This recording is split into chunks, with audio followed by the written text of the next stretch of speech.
Buenos días, vamos a comenzar la última etapa del curso, bueno, el último día.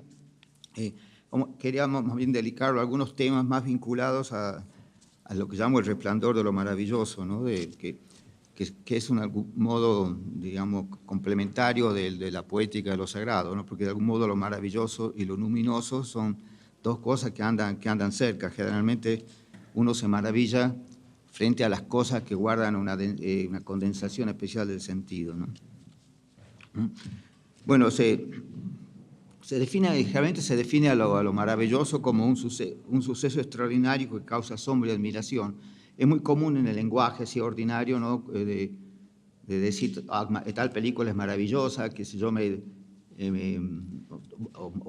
bueno, cualquier cosa, la fiesta estuvo maravillosa, etcétera, ¿no?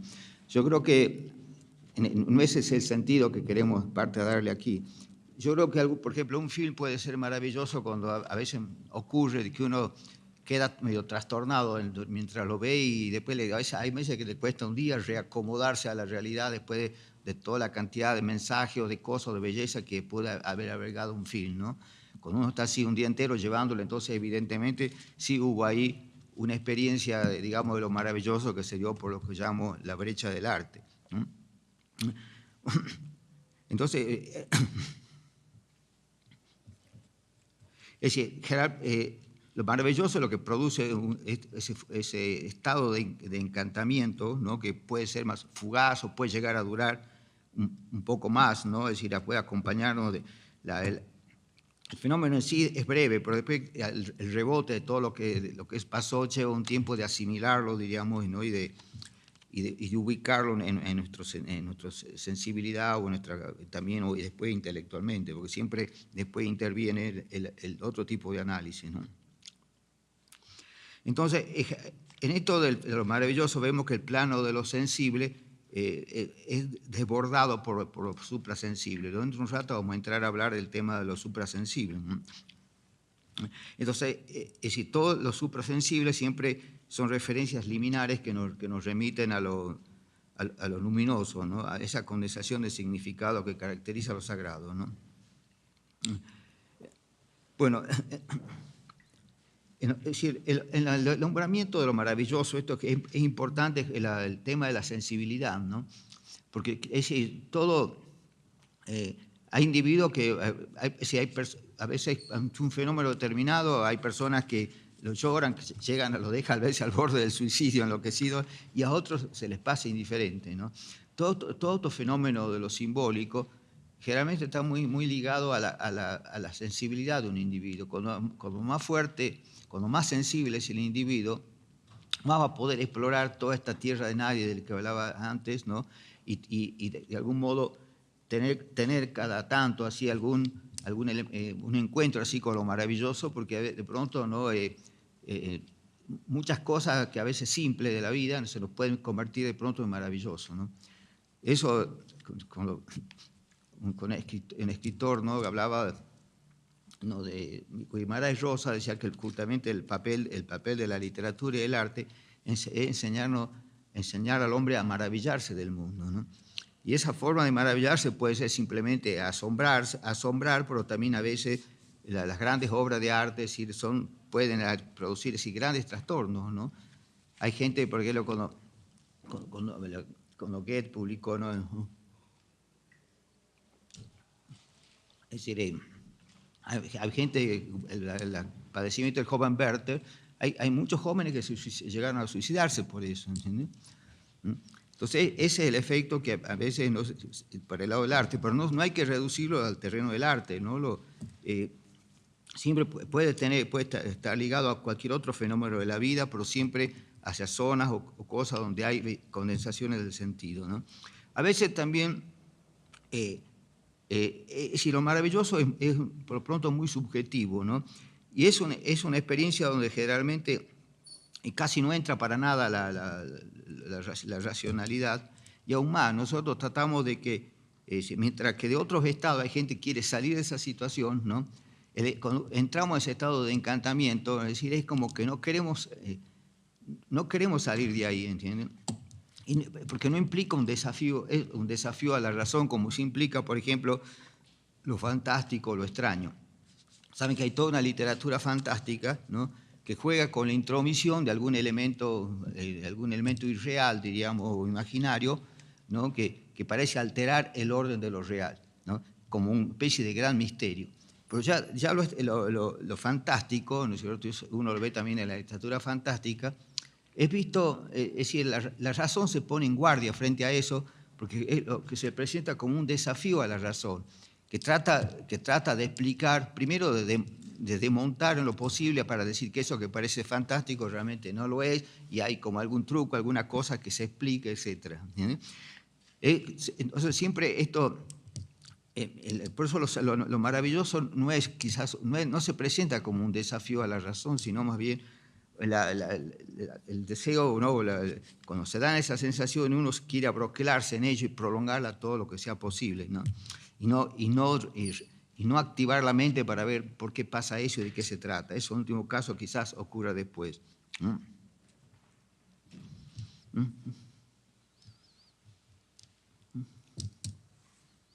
Por eso también que lo maravilloso no le interesan las explicaciones racionales, porque ninguna de ellas le va a dar ninguna explicación de lo que vivió. ¿Entiendes?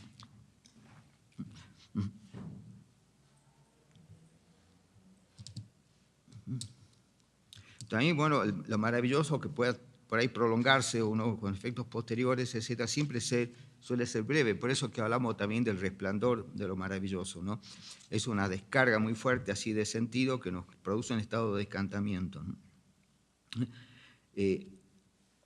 No sé, también a veces se habla de lo extraño, ¿no?, que es algo todavía, lo extraño que puede ser tal vez algo que con el tiempo va a dejar de ser extraño, pero que son fenómenos nuevos que nuestra conciencia no los puede todavía insertar en una situación no alcanza a entenderlo. Entonces, también lo extraño también desafía un poco a la razón, ¿no?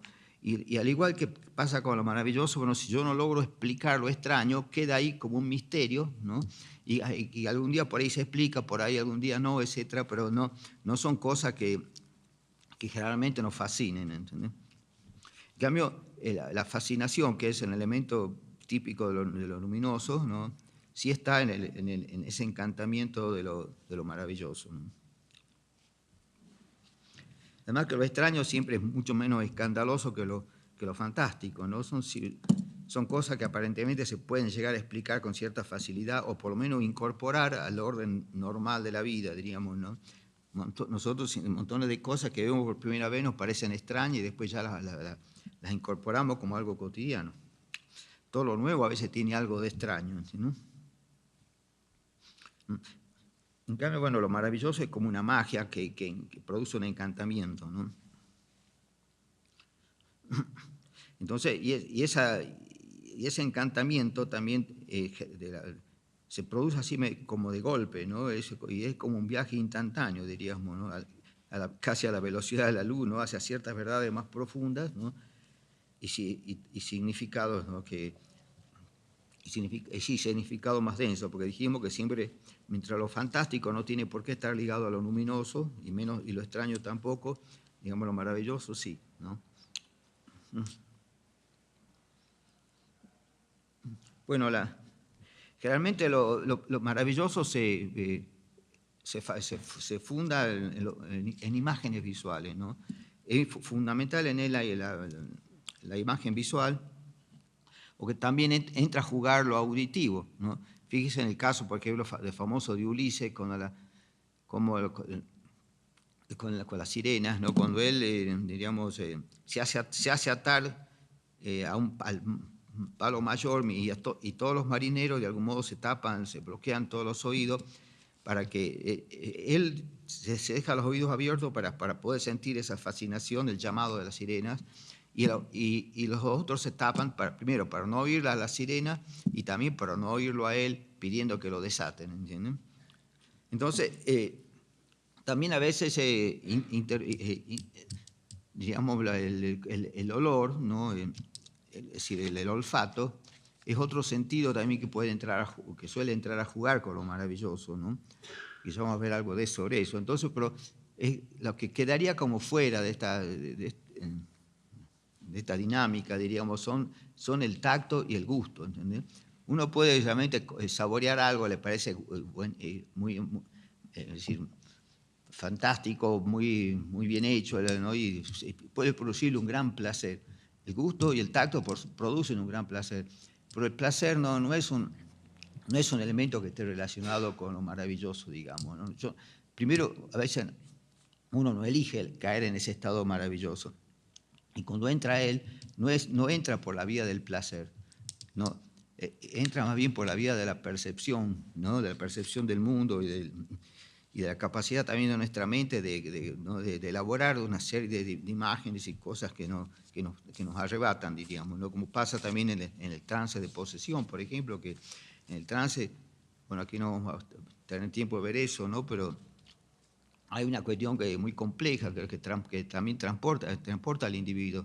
Recuerdo en Cuba, ahí en la Casa del Caribe de Santiago de Cuba, los antropólogos ahí medio bajo el poncho, porque en una época no era bien visto, se iniciaron los ritos, en las 4 o 5, digamos, ritualidades afrocubanas que hay en la isla, y lograron detectar o, digamos, sistematizar 16 tipos de trance de posesión diferentes, ¿no? Y 2 de ellos decían que eran tan terribles que la gente no salía de ahí, o sea, quedaba loca directamente, ¿entendés? Bueno, todo, por supuesto, eso está mostrando, ¿no? Cómo, bueno, de caso estos antropólogos que incluso introdujeron que esa metodología decían que la habían tomado de Martí, ¿no? Porque, por supuesto, el marxismo debería mirar muy mal esas cosas, ¿no? Entonces, porque Martí decía que en su época estaba pleno auge el positivismo y que por lo tanto, bueno, ¿no? Eso que implicaba tomar al otro como objeto de estudio y como que hay un sujeto que conoce y un objeto conocido, diríamos, ¿no? En cambio, si planteaba que a través de esta metodología, entonces las cosas, decíamos, hay que mirarlas no solo desde afuera, sino también desde adentro. Eso como si fuera el aporte. Martí no se opuso frontalmente al positivismo porque era muy hegemónico en ese momento, pero sí planteaba que para completar el conocimiento de las cosas hay que mirarlas desde afuera y después desde adentro. Y por eso que estos antropólogos se las miraron de adentro, ¿no es cierto?, centraron de todo ese mundo que para la gente es medio diabólico, ¿no? Como en la regla de Palomonte, la santería y otras formas, ¿no? Y bueno, y lograron hacer este estudio, establecer todos estos distintos sentidos de trance, ¿entiendes? Eso, bueno, eso igual que las drogas, bueno, hay muchas vías de entrada al tema de lo maravilloso, pero no, eso, digamos, no daba el tiempo como para detenerse en eso, ¿no? Bueno, también, por ejemplo, hablando del tema del olfato, ¿no? Decía Bachelard también que, sobre todo, ¿no?, cuando ya sean los olores relacionados con la infancia o alguna otra época lejana, ¿no?, o quizás algún olor de la cocina de la abuela, es decir, de algo que venga, son cosas que a veces provienen en su mayor parte de la infancia, ¿no? Y que dice que se tienden más a amalgamarse, no son múltiples olores, sino que esos olores tienden a amalgamarse, ¿no es cierto? Es decir, fijarse en los recuerdos, se fijan en el recuerdo como un amalgama, diríamos, ¿no?, de los olores que relacionados con ese núcleo de sentido que podría haber dado en mi experiencia de la infancia, ¿no? Es decir, la imagen, ¿no es cierto?, en un sentido así amplio, es la representación que nos hacemos de las cosas, ¿no? Demócrito decía que esta es enviada por las cosas a nuestro sentido, especialmente a la vista, el oído y el olfato. Fíjate como ya, digamos, Demócrito hace un montón de tiempo, ¿no?, ya veía que lo que estaba relacionado con esta experiencia, ¿no?, pasa por la vista, el oído y el olfato y no menciona al tacto ni al gusto, ¿entiendes? Entonces, estas son las imágenes que sé yo, que que las cosas, o sea, en otros términos, las cosas arrojan sobre nosotros, ¿no es cierto?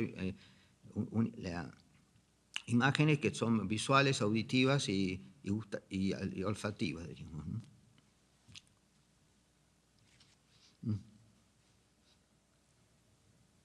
Es decir, bueno, la imagen a su vez es asociada o vista como la imagen o alma de algo, ¿no?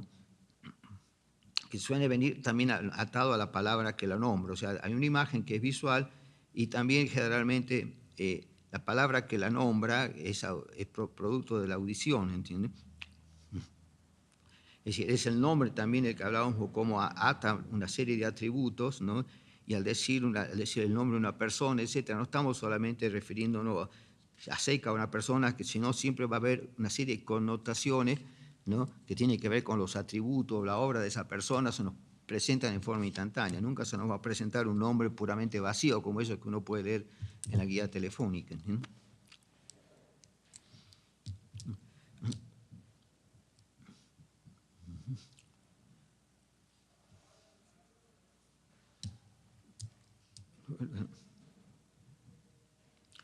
Bueno, aquí también siempre en estos temas de lo suprasensible también no entra, se habla bueno, hay un lugar del sueño, ¿no? Otro capítulo que tienen que suprimir el tema también de lo que llamamos los abismos del sueño, ¿no?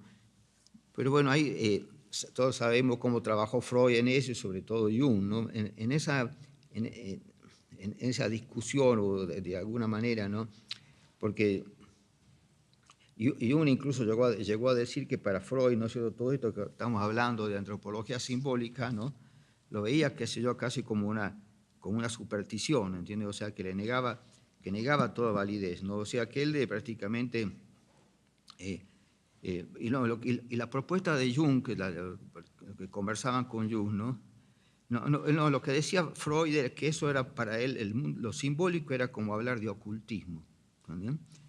Bueno, y lo que Jung hizo un intento de poder, incluso, y eso incluso a él le sugirió también a Freud hacerlo, un intento de salirse, digamos, de la historia de Occidente, ¿entendés? Es decir, de esa experiencia de alguna manera autista, ¿no? Porque siempre el occidental pensó que ellos son el mundo y que los fenómenos o el pensamiento europeo tienen que ser de por sí un pensamiento universal, ¿no? En cambio, yo creo que Freud está bastante encerrado, no solo en Occidente, sino también, yo creo que en gran medida en el judaísmo, ¿no? Porque justamente el judaísmo, ¿no?, es un pensamiento muy conflictuado, diríamos, ¿no? Es decir, como decimos a veces en Argentina, aquí también lo usan, el rollo, ¿no? Enrollado, ¿no?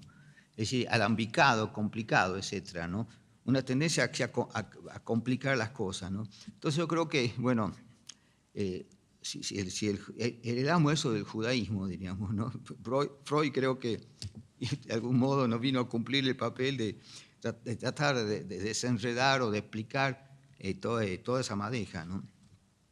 Bueno, por lo tanto, yo no estoy seguro, ¿no?, de que toda esa experiencia justamente, incluso todo lo escrito por Freud, ¿no es cierto?, si bien fue importante para descubrir, incorporar el tema del inconsciente, etcétera, ¿no?, yo creo que está muy, muy relacionado con toda la historia de Occidente, ¿no? La prueba que yo no me imagino ni a un indígena ni a un negro tirado en la camilla, ¿no?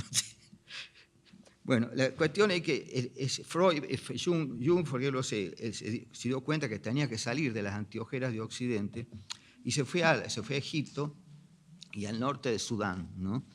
Bueno, es casi la única experiencia que hizo en relación a este tema.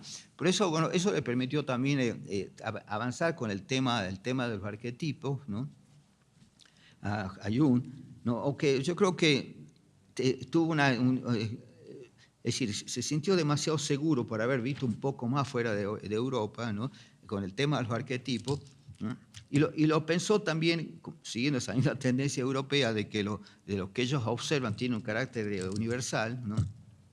Pensó en todos estos arquetipos casi como universales, ¿no? O sea, como como que si fueran, que provienen de una preforma que inconsciente es común a la especie humana, ¿no? Y por lo tanto, es decir, estos arquetipos que pueden traducir también como paradigmas, ¿no? Es decir, si bien puede haber cierta recurrencia en algunos temas, ¿no? No se los puede dar con la liviandad con que hizo Jung darle un carácter universal. Por ejemplo, anteriores a él, o más o menos, no sé hasta qué punto contemporáneo, ¿no? Estaba, por ejemplo, este libro, ¿no?, de Fraser, La rama dorada, ¿no? Por ejemplo, La rama dorada sí es un intento interesante de buscar lo universal. Porque él, por ejemplo, toma el árbol, ¿no?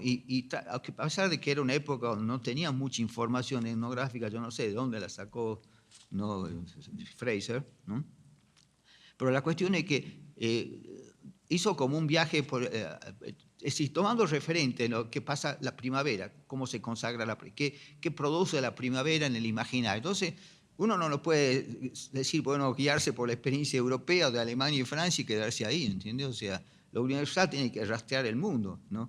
Y en eso siempre Occidente ha sido es imperdonable, ¿no? Porque realmente ningún otro continente, digamos, ¿no?, tuvo la oportunidad que tuvo Europa, ¿no? Ellos colonizaron el mundo entero, estuvieron establecidos ahí con instituciones, hasta con educativas, etcétera, y bueno, y no hicieron un esfuerzo porque su teoría del arte, de la literatura y de todos los mundos simbólicos pudiera confrontarse con esa realidad para poder detectar hasta qué punto son universales o no, ¿no?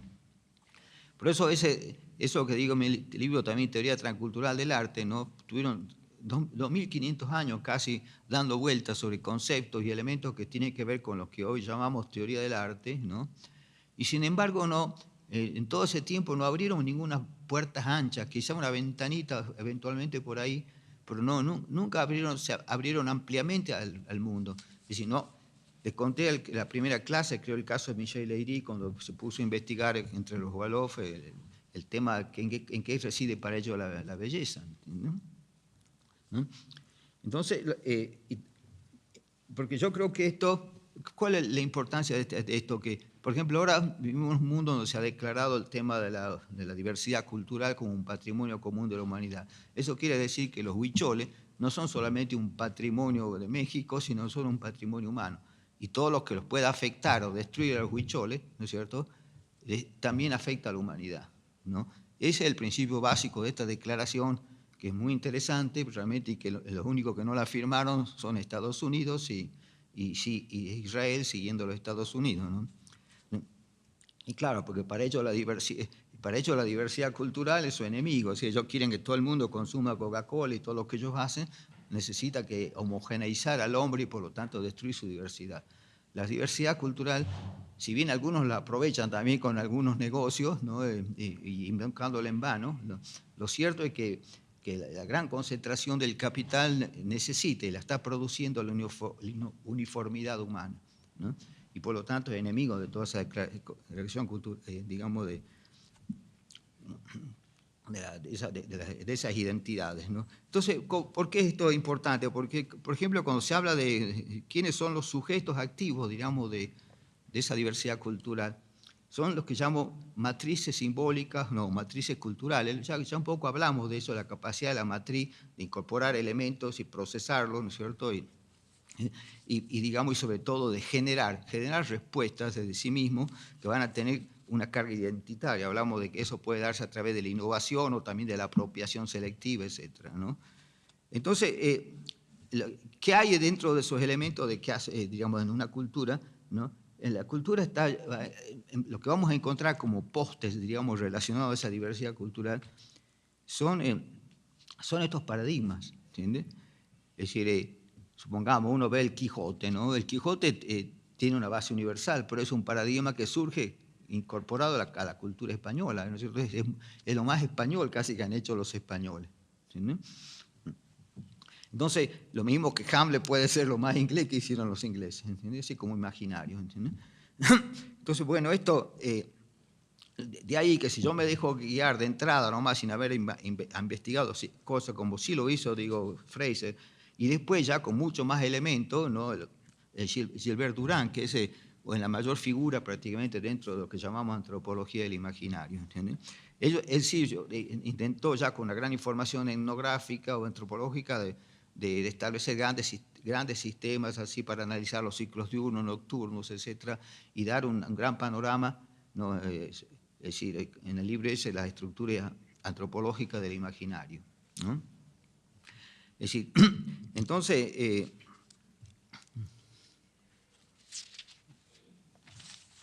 creo que la falencia un poco de Jung, que si bien tuvo, ¿no?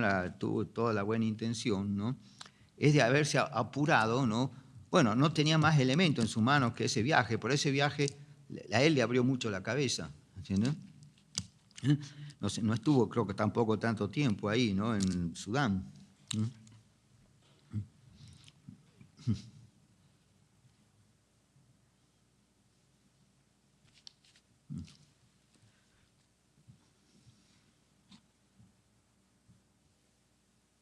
Bueno, Michel Leiry, que acabo de citar, ¿no? Él escribió un pequeño texto que se llama Fragmento de un ensayo sobre lo maravilloso, ¿no? Señala que incluso nunca lo encontré entero al texto, sino fragmento de eso en otros libros en Francia, ¿no? Pero señala decir que lo maravilloso no reside, digamos, en la naturaleza ni más allá de ella, ¿no? Sino en el interior del hombre, ¿no? Es decir, en la región más cercana a sí mismo, que parezca la más lejana, ¿no? Él dice, no es otra cosa que el fuego que arde en su corazón de la persona, ¿no? El fulgor imaginario de un absoluto que él extrae de su propia esencia y cuyo origen se remonta a las profundidades del inconsciente, ¿no? Y la noche de los tiempos, ¿no? Bueno, entonces aquí volvemos, ¿no? También la importancia en parte de la sensibilidad, porque es decir, como diciendo, lo maravilloso no es que puede estar en parte afuera y en parte adentro. Si nosotros no tenemos esa semilla, ¿no? de lo maravilloso adentro, ¿no? En la vida interior, diríamos, es muy difícil que nada que ocurra afuera pueda motivar digamos, o establecer ese chispazo, ¿entiendes? O sea, de ahí hablábamos que son justamente a los hombres sensibles o a los seres sensibles, ¿no? Los que están más expuestos a tener este tipo de experiencia. Cuando más sensibles son, ¿no? Y entran más en el encantamiento, así como por ejemplo Don Quijote no vivía en un encantamiento continuo, ¿entendés? Hacia a través justamente de la literatura de caballería, ¿no? Se hizo toda una especie de mitología, etcétera, ¿no? Tomando y mezclando en parte con su vida real, y vivía un estado de encantamiento. Pero para que pueda darse, es decir, ya Don Quijote tenía que tener adentro de él todo eso, ¿no? Antes de que se dieran situaciones en las cuales eso pueda manifestarse. Que además yo sé hasta qué punto se manifiestan, porque él las construye lo maravilloso, a veces sobre cualquier cosa. Ve un molino y se imagina un gigante, ¿entiendes? ¿No? Cuando son cosas como muy distintas en el fondo, ¿no?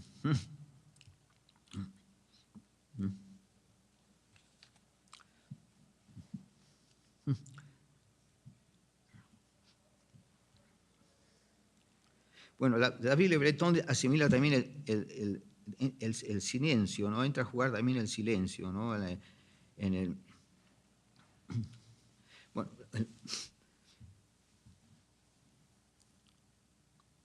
es decir,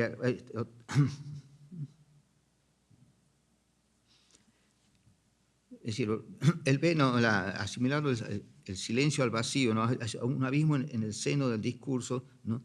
Lo ve al silencio como un abismo en el seno del discurso, ¿no? Pero de hecho, ¿no? A menudo también pasa al revés, o sea, que la palabra, y en esto a veces insiste más los maravillosos, ¿no? La palabra se convierte como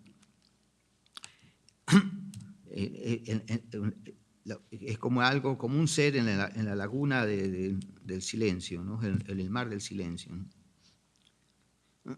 Entonces, esto nos lleva, digamos, a pensar, ¿no? Que así como en un principio fue la palabra, ¿no? Al final reinará el silencio, ¿no?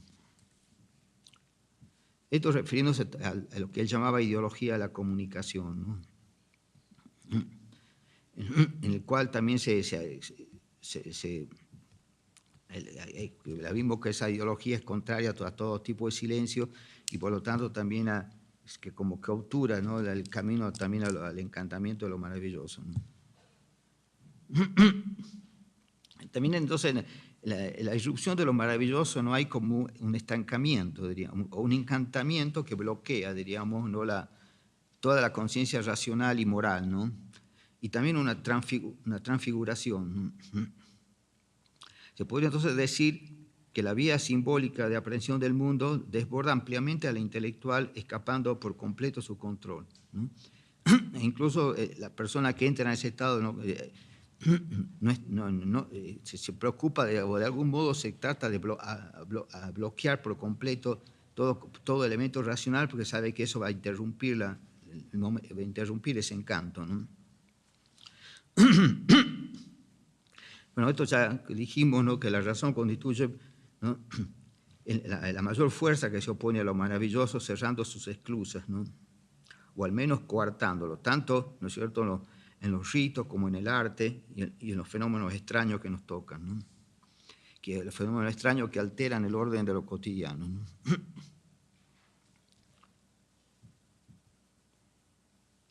Es decir, siempre hablamos ya también, que lo dije el primer día, que los sacerdotes, profetas, etcétera, tratan de saltar esa zona de lo suprasensible, ¿no?, para poder entrar, digamos, a alcanzar el nirvana y todo, poder llevar a completar todas sus búsquedas místicas, que son por lo general, digamos, búsquedas de fuga de la horizontalidad fraternal o de la sociedad, ¿no?, y también de la historia, ¿no? En cambio, cuando te contaba que con Leiris también, ¿no?, se refería a esta zona, decía que, ¿no?, que no en la zona suprasensible, o sea, no buscaron, que van, estos místicos van a buscar ahí digamos, una verdadera espiritualidad o el fin de la búsqueda espiritual, etcétera, ¿no? Por eso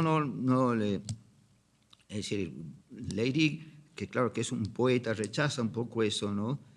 Y si bien la mística y la poesía, digamos, tienen algunos puntos en común, etcétera, no son asimilables, porque por lo general la poesía está muy anclada, ¿no es cierto?, en lo humano, mientras que lo otro su objetivo tiene la huida del humano. Los dos pueden llegar a apelar a las metáforas, pero son distintas esas metáforas, ¿no? Y él, por eso, Leiris no se quiere dejar convencer por eso, ¿no?, y dice que se siente impotente, ¿no?, para realizar este salto, ¿no?, a la trascendencia. Es decir, lo maravilloso prácticamente no busca la trascendencia, aunque puede llegar a venir desde otro lado, ¿no?, pero si no, es simplemente, hay una percepción profunda, misteriosa de cosas que nos arrebatan, etcétera, ¿no?, y que en ese encantamiento está el objetivo en sí mismo, no quiere llegar a ningún lado con ese encantamiento, no quiere llegar al nirvana en ninguna parte, sino simplemente sentirlo, ¿no? Sentir el misterio del mundo, o un misterio que a veces viene ligado a lo que llamamos bello o sublime, ¿no? Por eso a él le parece un desatino querer dejar, digamos, ¿no?, trascender esa zona de lo suprasensible, digamos, ¿no?, porque eso implicaría ya elevarse hacia una cuestión mística, ¿no?, buscando esa paz espiritual, ¿no? Es decir, el que está en el tema de lo maravilloso no busca la paz, busca todo lo contrario, busca el sacudón, la intensidad. Piensa en una persona que entró en trance, ¿entiendes? A veces salen como muertos de eso, es una experiencia muy fuerte, ¿no? Y no es buscando la paz que la gente se relaciona con lo maravilloso, ¿no? Bueno, y también, por lo tanto, en la búsqueda de todo esto, ¿no?, es decir, se puede decir que por un lado está el sabio y por otro lado está también el místico, ¿no? Es decir, por eso también, ya les he dicho eso de Lao Tse, que decía que el sabio no es docto y el docto nunca es sabio, ¿no? Y también lo que decía Pasolini, ¿no?, sobre que la realidad es eso que debe permanecer encantado y la función del arte es contribuir a sostener el encantamiento del mundo. Bueno, creo que vamos a ir un poco ahora al tema de la dimensión de lo suprasensible en sí misma, ¿no?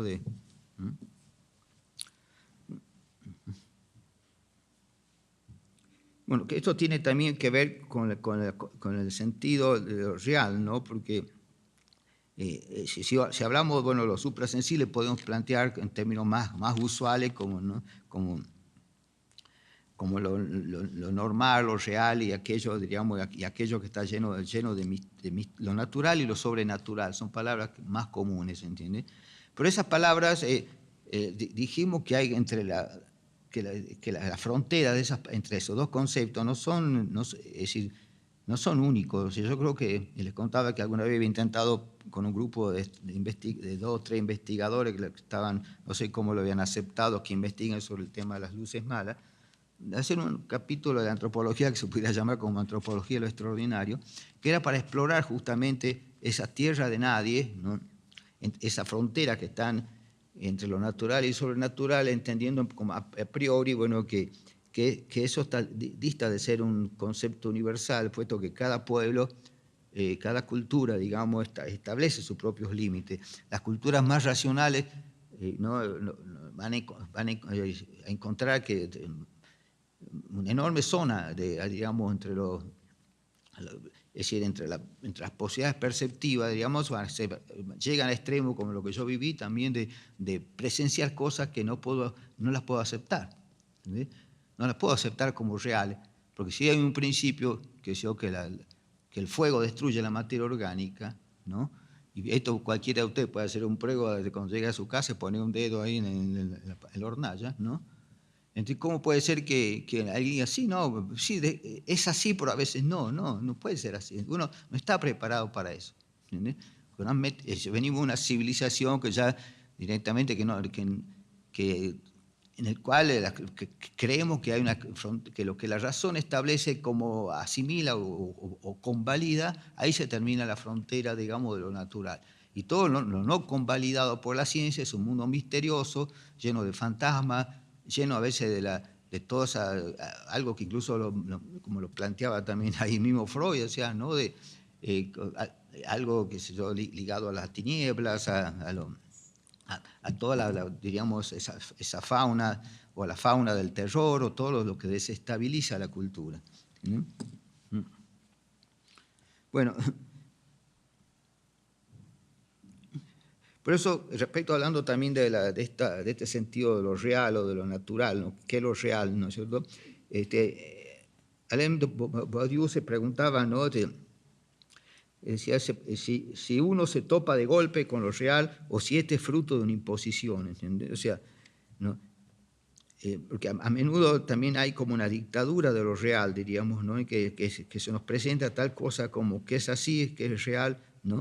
Y uno a veces y las instituciones suelen montarse sobre eso, entonces, ¿no?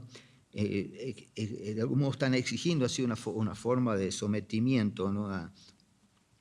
a un mundo que de algún modo ha sido también ya previamente desencantado. Es decir, encontramos frente a una realidad que no ama el encanto, diríamos, ¿no? Sino que todo lo contrario, porque se pretende racional, aunque a veces está lleno de irracionalismo, ¿no? Y no miran nunca el encanto, es decir, es como una cosa que, ¿no? Que es como que salirse de las vías, digamos, el de la trocha, ¿entendés? Empezar, incluso a las personas que son que tienen mucha tendencia al arte, etcétera, a veces, ¿no? Tienen hasta problemas en la escuela los niños, ¿entendés? Porque también ya estos chicos también están, a pesar de toda la fantasía de la niñez, etcétera, pero ya están empezando a criarse en un mundo, quieren ser ciudadanos de un mundo desencantado. ¿Mm?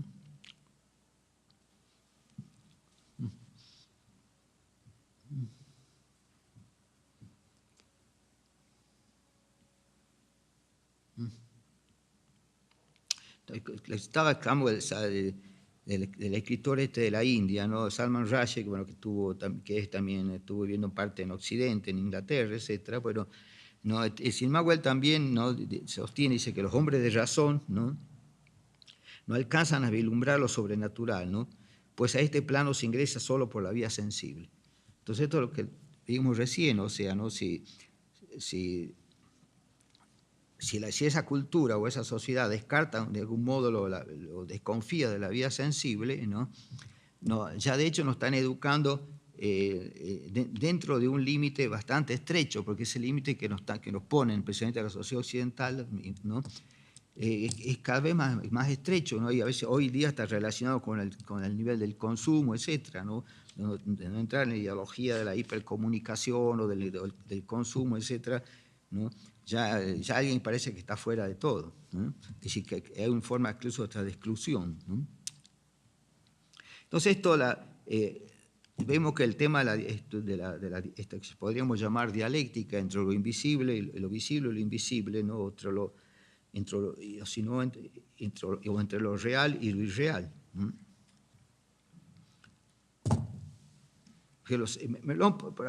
Vamos a entrar un poco en este sentido también, ¿no? Que tiene que ver con la presencia y la ausencia, ¿no? Es decir, Merleau-Ponty, ¿no es cierto?, que está, bueno, en el campo de la fenomenología, ¿no? Dice, si yo estoy ante una persona, esta es visible y por lo tanto real, ¿entiendes? Hablando de la relación que hacemos entre lo visible y lo real, ¿entiendes? Pero no bien ella desaparece de mi vista, digamos, se convierte ya, lo que me queda de ella es una imagen, ¿entiendes? Ya no es visible, ¿no? Es decir, yo sé que esa persona puede volver con el tiempo, si es un amigo, así 2 meses después vuelve a ser visible delante mío, ¿entiendes? Entonces, cualquiera de nuestros amigos, ¿no es cierto?, de personas que no la vemos forma todos los días, ¿no es cierto?, vemos que de algún modo funcionan casi como una imagen simplemente, ¿no? Y los encuentros de, digamos, la presencia real de esa persona, parece vienen a cumplir una especie de papel de máscara, ¿no? Para corroborarnos cuando nos encontramos que ellos siguen estando en la vida y siguen estando en la realidad. Pero bueno, eso estoy hablando de mi visión, pero ¿qué pasa con otras personas? También ven a otras personas y también la ven por un momento y después, ¿no?, se van, y todos ellos, ¿no?, qué sé yo, hasta a veces se descuida hasta los propios hijos, ¿no?, funciona como imágenes, ¿no?, porque la mayor parte del tiempo no estamos con ellos, ¿no? Y algunos estamos lo vemos cada muerte obispo, como se dice, ¿entiendes? Entonces, eso de asimilar lo real o lo visible, se da cuenta que es muy complejo, ¿no? Y además porque hay otras personas que como yo también ven a otras personas y en ese momento porque la persona que yo veo supuestamente hay otra persona que le va a ver y después otra y otra, y hasta que me encuentre conmigo la habrán visto cientos de personas, ¿no? Entonces, aquí llamamos a decir, si estamos llamando real, entonces a cosas que por lo general son puras imágenes, ¿no? Es decir, por eso me pregunto, ¿no?, más que pregunto, más bien me digo, ¿no?, de que nosotros somos pura ausencia, ¿no?, que la ausencia es mayor que la presencia, o sea, la presencia es casi anecdótica, dura poco, ¿no? Bueno, salvo que uno viva con una mujer y todo el día se vean, etcétera, ¿no? Pero con el resto de otras personas, es decir, todas las convertimos en imágenes. Un nombre que tiene atado algunos fragmentos de recuerdo. Tengo amigos de toda una vida, hicimos miles de cosas que no las puedo recordar. Además, los que recuerdo de pronto son muy pocas cosas, ¿no? Hagan ustedes la prueba de tomar a una persona que conocen hace 30 años y hagan un cuadernito, pongan a ver qué recuerdos tienen atados a esa persona. Se van a asombrar de ver que son pocos, ¿no? Y que a veces seamos eso nada más que un nombre, una imagen a veces vaga, porque si ustedes le dicen que lo dibuje, seguramente no lo puede dibujar, ¿cierto? ¿No? Porque incluso hasta los que hacen caricaturas están mirando continuamente la cara suya, ¿no es cierto? No la va a poder dibujar y encima de eso no va a tener más que 3 o 4 escenas para recordar. Y que haciendo mucho esfuerzo encontrará 1, 2, 3 más, ¿entiendes? Entonces esto como muy revolucionario en el fondo, ¿no? Porque siempre se supone que vivimos en el mundo de las presencias, que la realidad es lo presencial, ¿no es cierto? Y bueno, y sin embargo somos pura ausencia, digamos, ¿no? la gente que queremos, todos en ese momento no está presente, está ausente. Y también vamos a ver luego cosas que ya pensaba San Agustín sobre este tema, ¿no?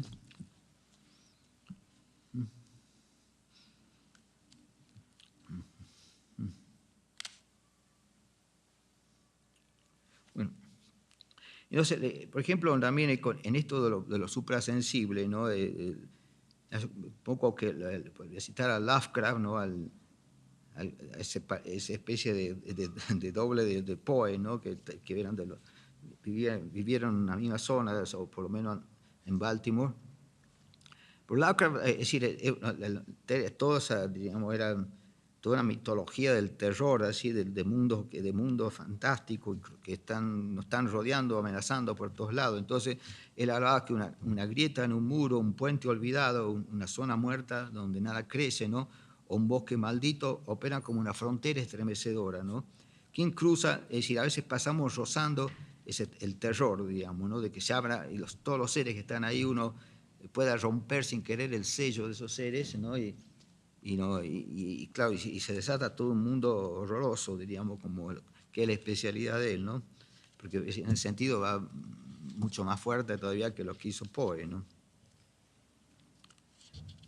Entonces también, por supuesto, ¿no? Las cosas que escribió o teorizó, etcétera, ¿no? Él hablaba también de, ¿no? Es decir, se oponía también a todo este tema, ¿no? de la banalización extrema, digamos, la racionalización extrema que se hacía de la realidad, ¿no? Y que por lo tanto, que por lo cierto llevaba a clausurar todos los mundos estos maravillosos ¿no? Bueno, que él dice que todos venimos rodeados así por pasajes, ¿no? Que comunican con otros mundos y que en la medida también hay que tener una sensibilidad abierta a la existencia de todos estos otros mundos paralelos, etcétera, ¿no? La racionalidad va a bloquear eso, ¿no?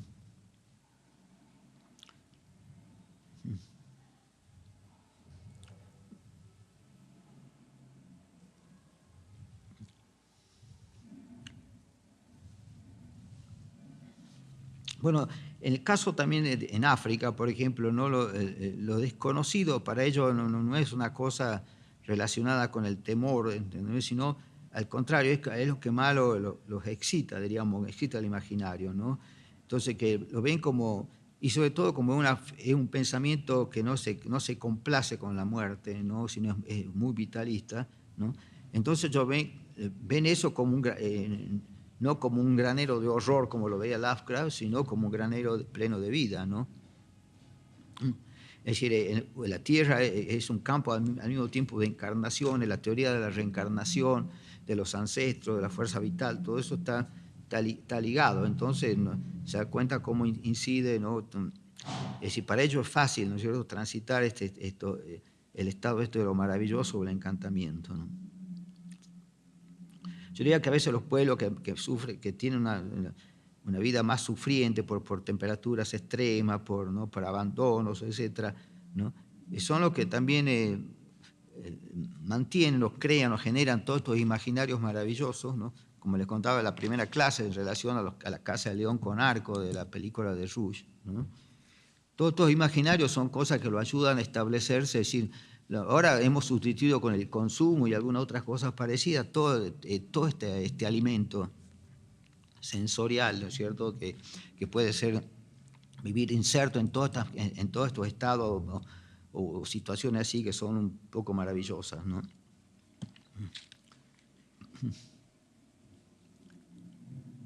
Claro, también el intento digamos, de hacer una objetivación antropológica, ¿no?, de lo extraordinario, ¿no?, choca, es decir, choca de entrada contra los mismos paradigmas etnográficos, digamos. Por eso era el problema que tenían estos muchachos con que queríamos hacerlo el tema de lo etnográfico. Ellos habían propuesto trabajar sobre las luces malas, ¿no? Pero claro, eso es una cuestión que ya se salía supuestamente del paradigma científico.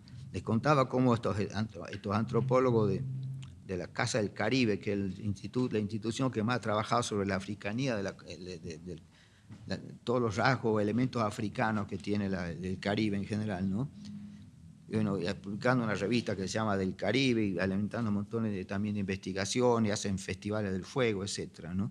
Bueno, todo este centro cultural que además es como de algún modo diferente a La Habana, porque La Habana siempre ha sido tirando más a Estados Unidos, más racionalista en ese aspecto, se lo ve en la arquitectura, en muchas cosas. En cambio, Santiago de Cuba fue como la capital del Caribe, digamos, ¿no? En el sentido de que más se ocupa de toda la cultura caribeña, ¿no? Bueno, entonces, y que estos antropólogos tuvieron que, cuando se resolvieron iniciarse en estas religiones, lo tuvieron que hacer en absoluto silencio, porque le podía costar el puesto, incluso, imagínense, y más sobre todo en la época que estaba la dominación rusa ahí, ¿no? Y que estas cosas lo veían como fatales los rusos, ¿no? Que pudieran querer meterse en eso. Ahora ya no, yo creo que personas que incluso en esa época fueron perseguidas, como Martínez Furé, por ejemplo, que ahora es como el gran rey de todo el folclore o de todos los ritmos, danzas y poesía, etcétera, de ascendencia africana, ¿no? Está casi como un rey ahí, ¿no? Por una época estaba al punto de que lo manden preso, lo torturen, todo eso, ¿no? Sí, que en la época que ya tuvo mayor influencia, digamos, Rusia, y ¿no? Que fue la época de los misiles, ¿no? Bueno, entonces No, esto no. Bueno, también creo que bueno, creo que ya les comenté en la primera clase también el tema de este chamán que tenía un doctorado en la Universidad de Lima, ¿no? Que también vino a Buenos Aires a dar un seminario y que justamente hablaba que la quinta, los distintos niveles del chamanismo, y que el quinto nivel para él era desaparecer, ¿entiendes? Claro, nosotros nos dicen desaparecer, y un tipo que además formado científicamente diga que él, como dando a entender que él puede desaparecer, porque era un gran chamán al mismo tiempo que doctor, ¿no? Pero claro, pero eso nos pasa también lo mismo frente a un relato mítico, ¿no? En que en el primer tiempo decían, no, esto no puede ser que el hombre viaje a la luna, qué sé yo, ¿no? No puede ser esto, que el sol venga, que el sol sea un ser humano se haya transformado en sol, ¿cierto? Es decir, pero lo que pasa es que no saben de entrada que no hay que alborotarse demasiado, porque en el pensamiento mítico no hay que ver lo manifiesto, hay que ver detrás de lo manifiesto. El mito es algo que esconde, es decir, la manifestación del mito es primero un pensamiento analógico y que siempre está escondiendo lo real, y que lo que está dando es una imagen, y yo tengo que tratar de saltar sobre esa imagen, ¿no? Y ver de alguna, y ahí encontrar, ¿no es cierto?, qué cosa está diciendo, ¿no? Eso me acuerdo que era muy en el libro Etnografía y Lenguaje, ¿no? Que hizo la señora esta, Calam Grigol, la hija de Marcel Grigol, ¿no? También era así, uno veía toda la concepción de la palabra, ¿no? Es decir, cómo nosotros sabemos que a veces una mala noticia nos puede llegar a patear el hígado, ¿no? Bueno, todo eso, ¿qué es lo que pasa con las personas cuyas palabras le falta el agua, le falta fuego, le falta esto, ¿no? Entonces, usan lenguajes poéticos, si se quiere, como haría también Bachelard, de algún modo, ¿no? Para poder, digamos, dar a través de parábolas, ¿no? Todo describiendo pensamientos es decir, hay un pensamiento sobre el lenguaje, ¿no? Que cuando ellos de algún modo lo convirtieron en discurso, ¿no? Lo revistieron de esa manera, le dieron un tono maravilloso, si se quiere, ¿no es cierto? Pero eso no quiere decir que el hecho de que uno, si lo analiza y busque ejemplos concretos, ve que es así. ¿Qué pasa cuando a una persona le falta el aire al hablar? A la palabra le falta el aire, ¿entendés? Y yo empecé a encontrar personas que conocí y que es realmente así, ¿eh? Incluso cuando falta el aire, relaciones a veces con mal aliento, bueno, y todas las palabras como que los caminos que hace en el interior del hombre la palabra para llegar, o para incluso cuando a veces está a punto de salir y por alguna cosa represiva tiene que volver, etcétera, produce malestar, exactamente lo que es la mala palabra, que no la mala palabra es decir, no es lo que nosotros llamamos mala palabra, ¿no? Sino que son esas palabras de la mentira que generan, que destruyen un poco todo, ¿no? Y generan tensiones, destrucciones de cosas valiosas, etcétera, ¿no? En cambio, y por eso dice que la mala palabra no tiene grano, o sea, que no fecunda, ¿entiendes? Por ejemplo, a veces dicen, ¿no?, que la mentira da flores pero no frutos, ¿no? O sea, que la mentira puede avanzar un poquito pero nunca va a fructificar, ¿entiendes? Bueno, todo ese tipo de cosas, ¿no?, que traducido en proverbio, traducido es un lenguaje poético, ¿no? Tiene prácticamente un sentido, ¿entiendes? O sea que, por lo tanto, entonces, yo mismo estoy repensando ahora, que antes me tranqué en el verbo desaparecer, como dice, bueno, no, esto no puede ser, ¿entiendes? Pero ¿por qué no puede ser? Si ahora estamos viendo recién que somos más ausencia que presencia, ¿no? Entonces, ¿por qué dentro de eso, qué significa desaparecer? No ser visible, ¿no?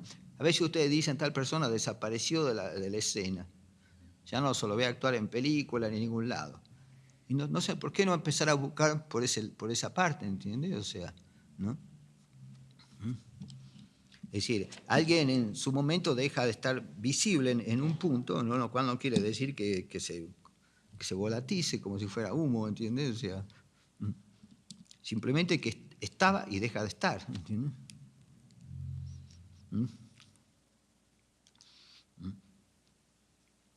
Y también, que yo, porque en los elementos chamánicos, etcétera, ¿no?, y como decías también, ¿no?, a veces es importante que como se ve en los rituales, una vez que uno produjo la fuerza del sentido, ¿no?, está también la necesidad de desaparecer. Por eso, ¿no es cierto?, es decir, el actor, etcétera, que llegó a la cumbre de la cosa, ¿no es cierto?, ya no tiene que si se sigue, ya dijo lo esencial y sigue estando en escena sin desaparecer, digamos, está vulnerando o está banalizando todo lo que hizo antes, ¿entendés? Hay un momento que ya la gran verdad, la gran potencia necesita que desaparezca el oficiante, que desaparezcan las cosas que han posibilitado eso, ¿entendés? Entonces, bueno, uno empieza a buscarle la vuelta, ¿no?, sobre todo porque, es decir, todo es símbolo en el fondo, ¿no? Y bueno, y tenemos que encontrar, ¿no?, eso, es cuestión de darle vuelta y estas cosas son interesantes, ¿entiendes? Porque, ¿no?, también contribuyen a llenar la vida de poesía, ¿no?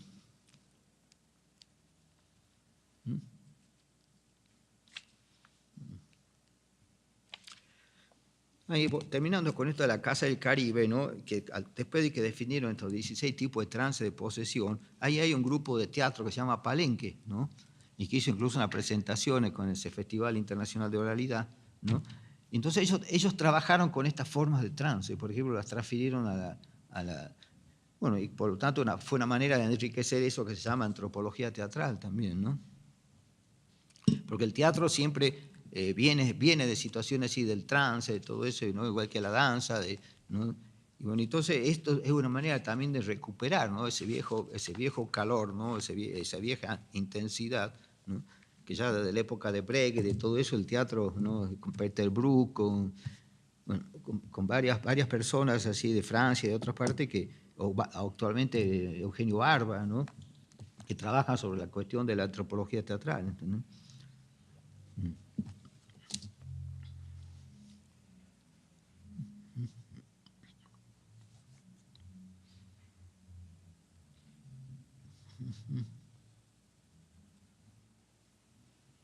Bueno, en su antropología, el libro es Antropología Filosófica, ¿no? Es Cassirer el que define al hombre como un animal simbólico, ¿no? Es decir, que percibió que lo que caracteriza la llamada mentalidad primitiva, digo, no es su lógica, sino su sentimiento general de la vida, ¿no? Es decir, una cosmovisión que no puede ser parcelada, ¿no? Esto, por ejemplo, también en la India dicen que no es que la realidad sea pura ilusión, ¿no?, sino que nuestros sentidos son ilusorios. O sea, lo ilusorio son nuestros sentidos, porque perciben como separado lo que está unido, ¿no? Es decir, parcelan en la totalidad en última instancia, ¿no? Y aquí también, o sea, es un poco lo que plantea también Cassirer, ¿no?, como que que nosotros, esta gente llamada primitiva ve la totalidad, ¿no? Y hay personas también como que hablan así de la teoría de los conjuntos, por ejemplo, está también queriendo volver a no entender las cosas como pasó en la ciencia occidental, que se desparramaron. Antes una persona se ocupaba de 10 temas y ahora hay especialistas en 10 temas, en salud, en todo eso. Entonces ya de pronto no hay un médico que pueda entender la totalidad del cuerpo. Bueno, quizá algún clínico por ahí, ¿no?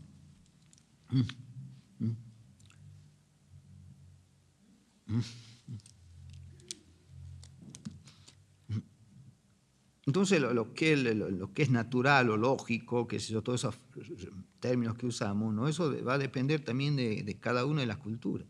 Como les decía ayer también, o sea, hay culturas que al día de hoy consideran que ninguna muerte es natural, por ejemplo. Entonces, el hecho ya de morirse es como entrar en la zona de lo suprasensible, y además es desestabilizante de una sociedad, porque si alguien lo mató, hay que ver quién lo mató, y se inventa que lo mató tal persona, y entonces establecían a veces vendetas, guerras, situaciones muy tensas, ¿no?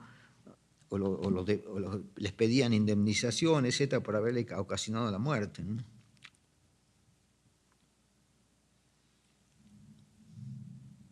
Esto Cassirer hablaba, ¿no?, entonces de que estos pueblos, ¿no?, generó el término que es simpatético, ¿no?, para verlo como, digamos, como una, es decir, tomar un involucramiento profundo, ¿no?, en la vida, o sea, ¿no? Es decir, estos pueblos no parcelan la realidad, sino que digamos, se manejan, se involucran profundamente en ellas, ¿no?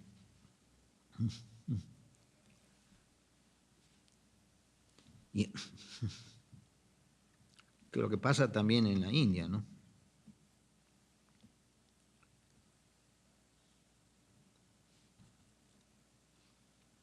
Por eso, digamos que la única forma de saber, ¿no?, qué es lo racional o no en un grupo en los otros pueblos, que es prácticamente toda esta lógica simbólica, este pensamiento, ¿no?, poder entrar en todo el mundo simbólico, porque por el lado la pura racionalidad, diríamos, no se puede llegar muy lejos.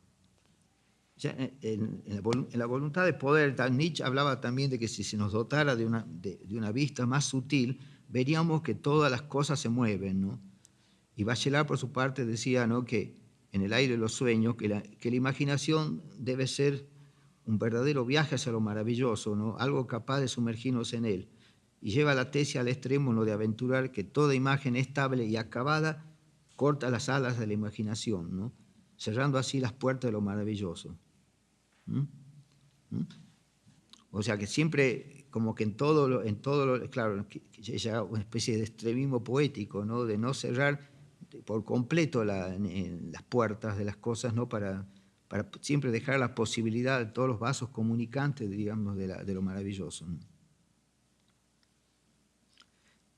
Bueno, también habla de esas imágenes renovadas sin cesar, ¿no?, como especie de bombardeo de imágenes que es propio de la televisión hoy en día también, ¿no?, en el cual, digamos, ese bombardeo psicodélico impide también con su velocidad el pensamiento profundo, ¿no? Y todo proceso de condensación de sentidos, ¿no? El pájaro, dice, el pájaro, que es una imagen poética del aire, el vuelo y el sueño, se pasa la mayor parte del día posado en una rama o escarbando el suelo, y por la noche duerme soñando tal vez con el vértigo de sus vuelos, ¿no? O sea que toda saturación, etcétera, ¿no?, y como que destruye el ser también, ¿no?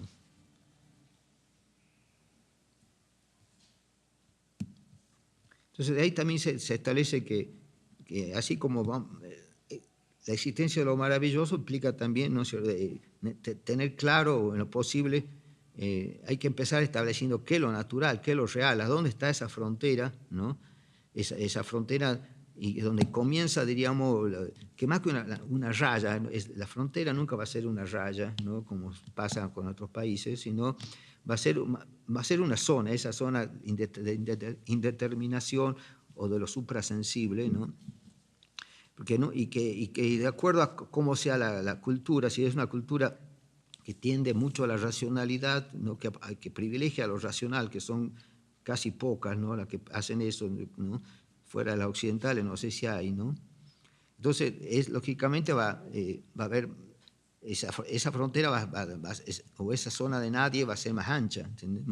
Van a encontrar con que hay muchas cosas que no pueden explicar, ¿entendés? En cambio, cuando sí se está muy abierta al pensamiento simbólico, etcétera, esa frontera va a ser más estrecha, digamos, ¿no? Porque de alguna manera todo hay, y llega un momento que quizás todo está inmerso, ¿no? Que nada llega a asombrar del todo, porque todo se considera que lo maravilloso es un hecho casi natural, si se quiere, ¿no?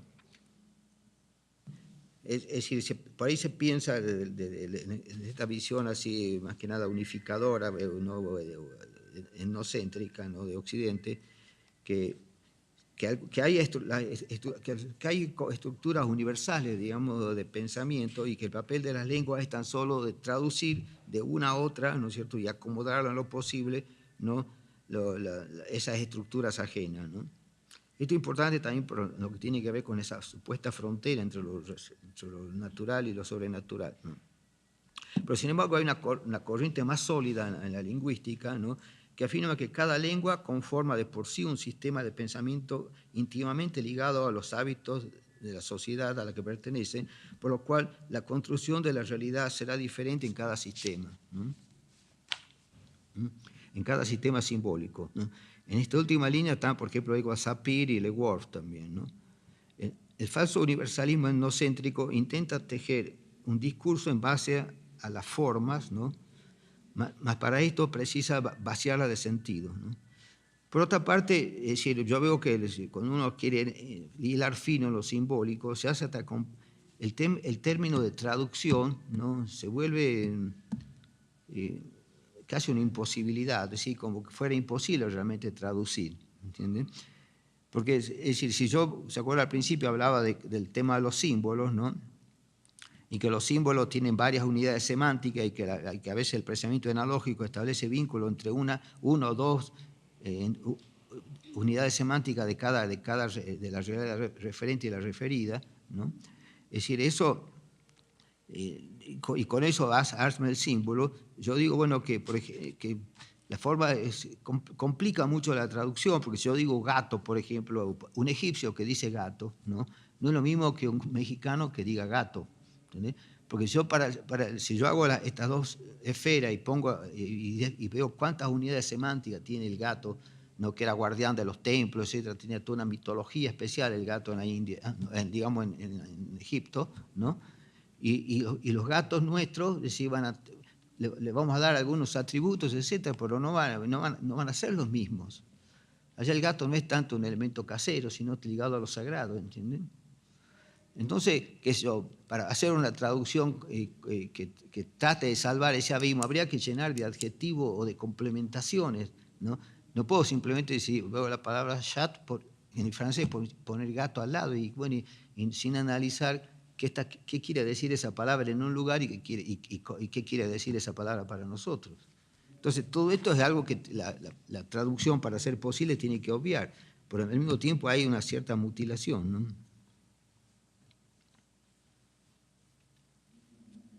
Bueno,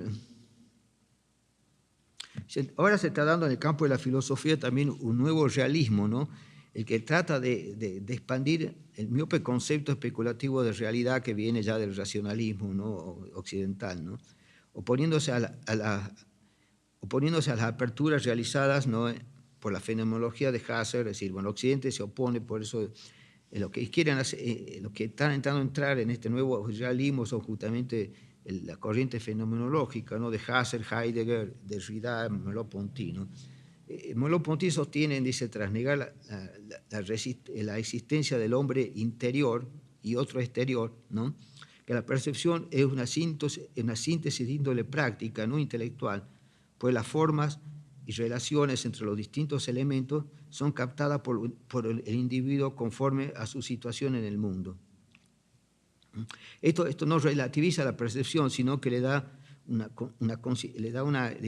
consistencia objetiva, al mostrar que ella no es un puro acto intelectivo ni enteramente individual subjetivo, sino que religa a ambos en el contexto de cada situación específica, ¿no?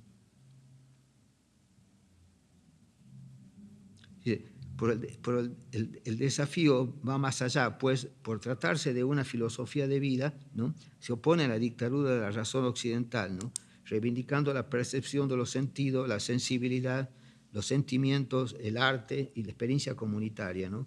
Como fuentes válidas de conocimiento, ¿no? Porque también la filosofía de los valores de Max Scheler, ¿no?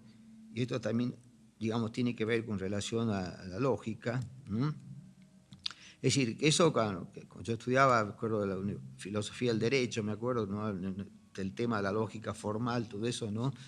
Pero eso no se fuera de, digamos, es una pura cuestión formal nada más, o sea, ¿no? Y matemática casi, ¿entiendes? O sea, en cambio, lo que no nos enseñaron es decir, que no puede haber una lógica sin una axiología, digamos, sin una teoría de los valores, ¿entendés? Y eso, bueno, un poco lo que plantea es Max Scheler, de algún modo veo que coincide con esto, ¿no? En el sentido de que, por ejemplo, Max Scheler planteaba en forma jerárquica 4 tipos de valores, ¿no? Los primeros lo plantea como los religiosos, ¿entendés? Los religiosos, yo elimino la palabra religión y pongo lo sagrado, ¿entendés? Es decir, todo evidentemente responde a lo sagrado, ¿no? Después está el tema digamos, de lo ético, ¿entendés? Es decir, que tiene que ver con el etos social, ¿no? Con todos los principios que son fundamentales para la cultura, ¿no? Después de eso no tiene que estar los estéticos, los valores estéticos, ¿no? Y por último los valores lógicos. ¿Y por qué al último los valores lógicos? ¿Entendés? Porque eso significa que la lógica, ¿no es cierto? O sea, que la lógica debe acomodarse a todos estos valores, ¿no es cierto? Es decir, no puede haber una lógica contra esos valores, no puede haber una lógica contra lo sagrado, ni contra lo ético, ni contra, digamos, lo estético, ¿entendés? Esto, claro, incide mucho en toda la teoría del arte, y especialmente en toda la teoría kantiana ¿no? que prácticamente plantea que el arte no tiene por qué relacionarse con nada de esto, es decir, puede alejarse de lo sagrado, del etos social y alejarse también de la estética propia, qué sé yo, ¿no? Para hacer lo que quiera en cierta forma, ¿no? Esto es lo que alejó también a Occidente o la estética occidental del resto del mundo, ¿no? Entonces vemos cómo es así, o sea, así, como diciendo, para hacer una verdadera lógica tenemos que sujetarla a ciertas escalas de valores. Esa escala de valores que van tanto, digamos, de lo sagrado a lo ético y lo estético, va a variar de una cultura a otra desde ya. Y la lógica para ser lógica realmente tiene que moverse dentro de esa escala de valores. Así como les decía que no puede haber el tema de la racionalidad, ¿no? O sea que la racionalidad depende de una escala de valores, nada es racional o irracional de por sí. Todo eso parece que se ignora, ¿no? Como una gran... Se ve toda la cuestión del endocentrismo en esto, ¿no? Occidental, ¿no? Le cree que su escala de valores es la universal y nos bajaron el garrote ese, ¿no?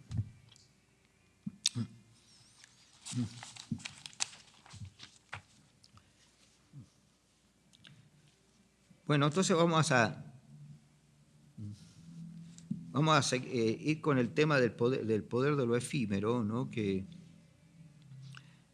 les planteó al principio como algo también muy importante, ¿no? Dentro de la estética y dentro de la vida, y también de la vida, la ética, ¿no? Puesto es decir, el cual se entiende ¿no? que realmente que toda condensación de sentido, ¿no? Y toda al liberarse con mayor intensidad, ¿cierto? Es mucho más fuerte y cargada de significado que todo, que supuestamente ante lo eterno, ¿no? Sobre todo porque los pueblos de América y también yo veo en África y muchos lados, ¿no? Otros lados, se privilegia eso, ¿no? El tema de lo efímero, ¿no?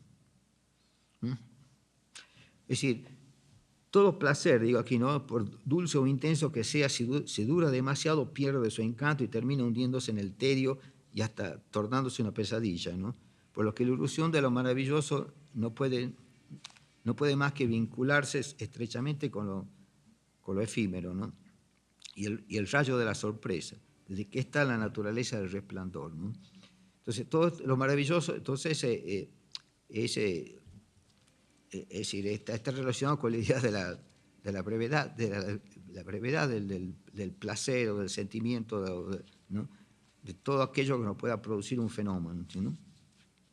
Es decir, no es proclive a alargarlo, sino no de acortarlo para que el golpe sea más intenso y más cargado de sentido, ¿no? Por eso nuestros sentidos, digamos, biológicos no se impresionan, ¿no?, por lo que está ya incorporado al campo de la experiencia, ¿no?, sino ante lo desconocido, lo insólito, ¿no?, aquello que en el cerebro aún aquello que el cerebro no ha procesado aún, ¿no?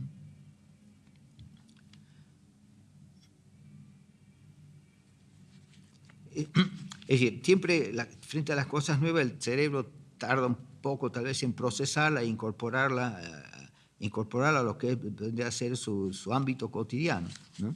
Pero mientras tanto, hasta que se incorpore eso, nos produce ese sentido de extrañamiento, puede arrancar con un resplandor y después continuar siendo una inquietud, una preocupación, ¿no? Incluso hasta ahí un placer momentáneo, etcétera, hasta que lo acomodamos digamos, ya a lo que consideramos nuestros pensamientos de vida, ¿no?, las normas con que nos movemos, ¿no?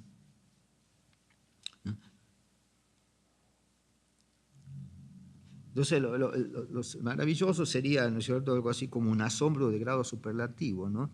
Y también algo capaz de transportarnos por instante a un mundo mágico, ¿no?, alimentado por lo común, por la nostalgia, para sumergirnos en un estado semejante al éxtasis y el trance de posesión. Son los elementos más cercanos, digamos, para entender esto, ¿no?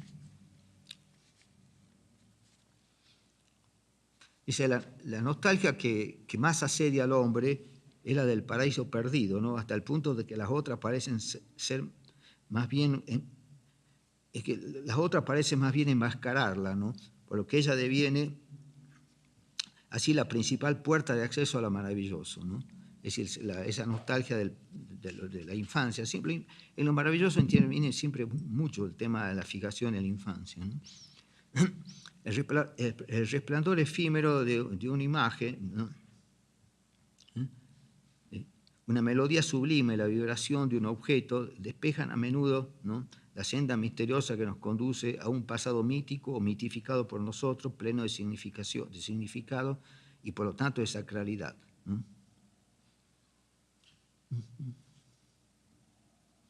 Entonces ahí directamente en cuestión de segundos, ¿no es cierto?, nos evadimos del tiempo y del espacio en que habitamos, no para vagabundear por un jardín delicioso, ¿no?, ni reposar en él, sino simplemente para capturar apenas unos pequeños fragmentos de todo eso, algo así como fragmentos de un vidrio roto, ¿no?, o de un espejo roto, ¿no? Es decir, una imagen fugaz y cegadora que nos alucina, ¿no? Es decir, y tal vivencia es tan intensa que nos cuesta luego retornar al orden cotidiano, ¿no?, como le sucede a quienes sobrevivieron a un rayo que les cayó cerca, ¿no? Por el retorno a la llamada realidad no nos deparará una decepción, puesto que siempre hay cosas que nos dejan picando ahí y que nos puede llevar, digamos, a convertirla después en conceptos y que nos permitan tanto sentir como inteligir la vida o los problemas de la sociedad, etcétera, ¿no? Sobre todo el imaginario, ¿no? Y a veces, ¿no?, un destello, un sonido, un clima espiritual refinado, ¿no?, bastan para trasladarnos a escenas oníricas, ¿no?, con la sensación de que ya las experimentamos en el pasado, ¿no? Es decir, en ocasiones esto puede ser cierto, ¿no?, pero en otras, ¿no?, que son las más frecuentes, ¿no?, ocurre que a un punto de nuestra historia real le bastó digamos, un cruce, ¿no?, le bastó fue suficiente al inconsciente, ¿no?, para falsificar un recuerdo. Esta idea de la falsificación del recuerdo también son cosas que hace el imaginario, ¿no? Es decir, el imaginario que a veces poetiza por nuestra propia cuenta, ¿no?, por su propia cuenta, ¿no? Es decir, falsifica un recuerdo con la idea de poder, ¿no?, quizás redondear o potenciar alguna experiencia que se nos presente incompleta. Así, lo mismo que hace el hombre con las experiencias históricas, ¿no?, para, por ejemplo, de algún modo recortar un poco al héroe, ¿no?, dejarle los mejores atributos, sacarle otro, y también de retocar los acontecimientos históricos para que tengan un valor paradigmático, parece ser que también, ¿no es cierto?, nuestro imaginario hace eso, ¿no?, con nuestra mente, ¿entendés? O sea, se toma la libertad de inventarnos recuerdos, ¿no?, o de retocar esos recuerdos para que tengan un carácter maravilloso. Por eso a menudo ocurre que, ¿no?, que el recuerdo de algo, ¿no?, puede llegar a ser más intenso, ¿no?, sobre todo si viene alentado por una música, algo que nos introduzca, ¿no?, puede llegar a ser más intenso que la intensidad con que vivimos en su momento eso. Es decir, quizás hace 20 años hicimos algo y no lo vivimos como algo especial o intenso o que merezca ser recordado, ¿no es cierto? Y después, 20 años después, todo este trabajo del imaginario, nos parece que eso lo vemos eso como una cosa impresionante, hasta encontramos en él una clave de montones de cosas que nos pasaron después y lo podemos anotar como un momento fundamental de la vida. Entonces vemos que esto, ¿no?, que esta segunda percepción, podríamos decir, ¿no?, hecha con más conciencia y también con mayor sentimiento o con mayor valoración, proceso de valoración, que antes vivimos las cosas sin valorizarlas. Es muy típico en la infancia no valorizar nada, ¿entienden? La valorización la hace después el adulto. ¿Qué es? Sobre recuerdos que a menudo son inventados. ¿Entienden? O de algún modo, con toda esa libertad académica que se toma, ¿no?, de la memoria, que no, a menudo se detiene en detalles que no tienen ninguna importancia y olvida cosas que sí son importantes. Es decir, hay un poco de azar en todo eso, ¿no? Porque yo, si hablo en la infancia, empiezo a recordar cosas y veo que las cosas que voy a recordar son, es decir, no tiene aparentemente un significado muy grande, ¿entendés? O sea, por ejemplo, me acuerdo de un abuelo, ¿no?, que tenía en el fondo de la casa un magnolio, no un magnolio, sino una gardenia. Bueno, y le había puesto así unas pocos de rejas así para que nadie se las rompa, se las saque, ¿no?, porque había muchos árboles en ese fondo, ¿no? Y él siempre que a veces salía, se iba y cortaba una gardenia y se la ponía en el ojal, ¿entendés? Entonces yo me imagino a él, una imagen cortando una gardenia y además se ponía por ahí traje oscuro, que se podía comprar una delicatessen ahí al almacén y era capaz de ponerse una flor en el ojal, ¿entiendes? Entonces, eso parece una tontera, digamos, una cosa muy, muy secundaria, ¿no es cierto? Y mientras tanto olvidé montones de cosas que eran importantes. Claro que tengo otras imágenes de él, ¿no? Pero ¿por qué? Y esa imagen incluso a veces la pongo también en mis novelas, etcétera, ¿no? La veo como un capricho de la memoria, ¿no? También fue cierto, pero ¿por qué eso y no otra cosa? Porque ese lugar no lo ocupó una imagen más medular, digamos, ¿no? Entonces yo creo que también para la construcción de lo sagrado, ¿no?, lo luminoso, hay cosas que, por ejemplo, esa escena podría entrar en lo luminoso, ¿no?, a pesar a pesar de toda su liviandad, podríamos decir, ¿entiendes? Aunque no tan liviana, porque están dando cuenta de una estética, ¿no? Alguien que se pone una flor en el ojal, digamos, y agarra un bastón con mango de marfil para ir al almacén de la esquina a comprar un jamón que venga español, etcétera, ¿no? Y ya está hablando mucho de cómo es el personaje, ¿entiendes?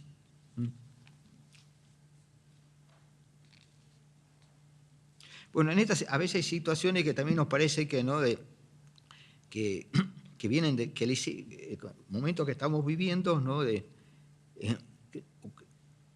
decir, que nos parece que hay una convergencia ¿no?, con cosas que realmente vivimos en toda su amplitud, ¿no?, colmada de detalles, etcétera, ¿no?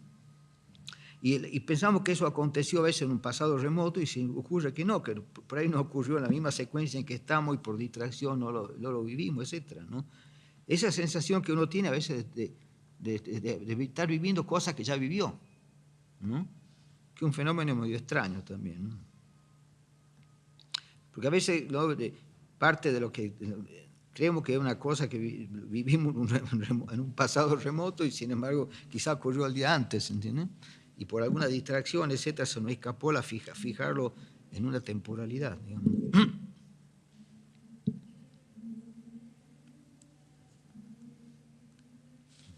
Bueno, a ver, Bueno, ya hablamos de esto, ¿no? De la...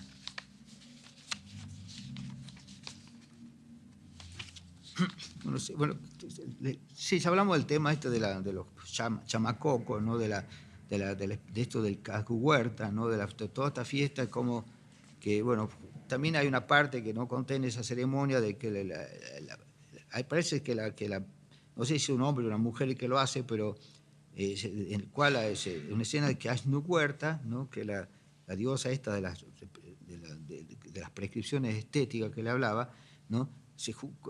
Desarrolla un ritual con 5 hijas, eso poco antes del momento final, ¿entiendes? Entonces se preparan muchísimo para hacer una salida que dura por ahí pocos minutos, ¿no? En que ellas entran, dan una vuelta, pegan gritos, etcétera, y después se sustraen, ¿no? Porque también ¿por qué si uno supone piensa que si yo voy a dedicarle mucho tiempo a armar algo, ¿no? También voy a tener que, o ella hasta la cuestión económica, yo para hacer un papelito en una obra que dura 1 minuto, no me voy a gastar miles de pesos, ¿no es cierto?, en toda la indumentaria, en todo lo que tengo que presentar, ¿me entiendes?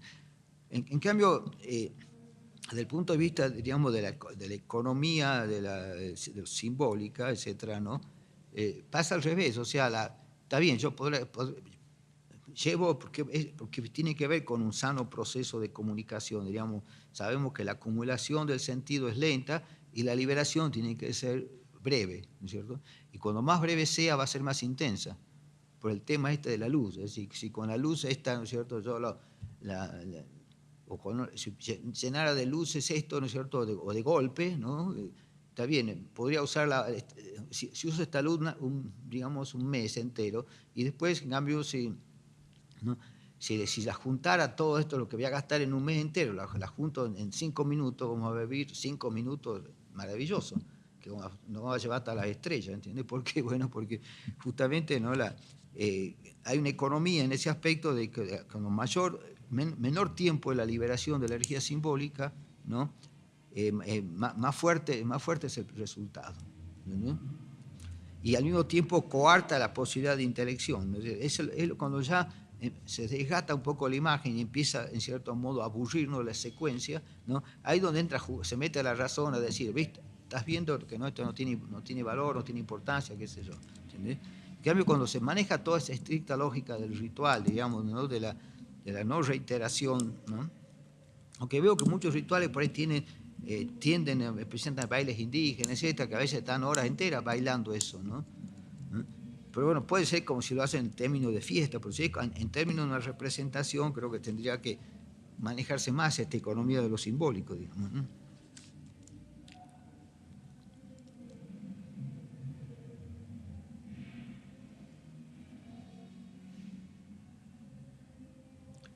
Bueno, la concentración, en el caso de este chamacoco, ¿no? Escribo aquí, ¿no? La concentración de poder de este fetiche, ¿no?